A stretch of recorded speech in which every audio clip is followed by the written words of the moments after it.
মমতা বন্দ্যোপাধ্যায়ের সঙ্গে বৈঠক করার জন্য নবান্ন অভিযান এবং সেখানে এত বৃষ্টি মাথায় করে তারা রাস্তায় নেমেছিলেন চাকরিহারারা, কিন্তু আদতে কি হলো? ভাঁওতাবাজি, এমনই তো বলছেন রাজ্যের বিরোধী দলনেতা।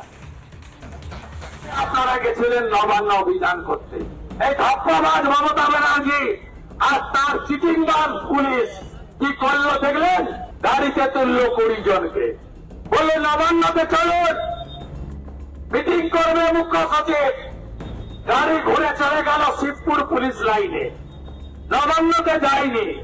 মুখ্য সচিব ওখানে এসে মিটিং করলো, দেখা করার কথা মুখ্যমন্ত্রীর সঙ্গে দেখা করলেন মনোজ পথ, যিনি 6 মাস এক্সটেনশনে আছেন। 31 ডিসেম্বর আপনাদের চাকরিও নট, বেতনও নট, আর মনোজ পন্থ ফট।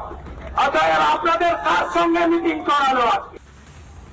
প্রশ্ন, এই ভাঁওতাবাজির কারণটা কি? যোগ্য অযোগ্য তালিকা প্রকাশ করতে সমস্যাটা কোথায়? অযোগ্যদের তালিকা দিয়ে দেওয়া হোক, তাতে এত কেন অনীহা সরকারের? অযোগ্যদের তালিকা প্রকাশ করলে সমস্যাটা কোথায় হবে?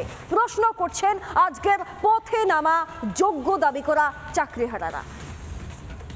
কমপ্লিট আশ্বাস কিছু নেই, ওনারা শুধু বলেছেন আলোচনা করছেন।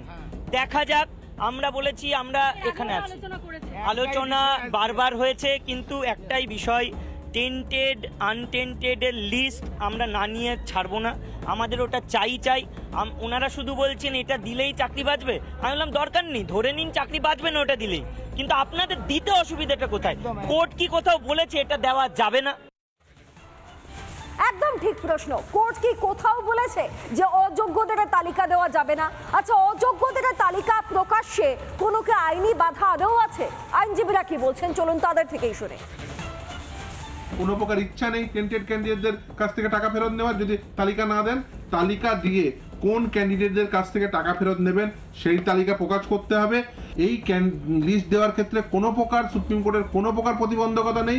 রেদার এরা মিথ্যাচার করছেন এবং সুপ্রিম কোর্টের নির্দেশের সাপেক্ষে যে মিথ্যাচার করছেন সেটা কলকাতা হাইকোর্টের division single bench as well as division বেঞ্চের নির্দেশের পরেই পরিষ্কার হয়ে গেছে।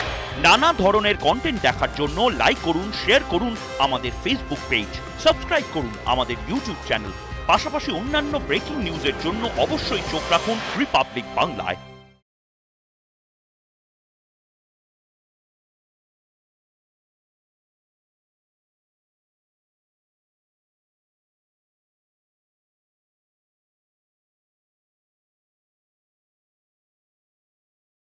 নানা ধরনের কন্টেন্ট দেখার জন্য লাইক করুন, শেয়ার করুন আমাদের ফেসবুক পেজ, সাবস্ক্রাইব করুন আমাদের ইউটিউব চ্যানেল।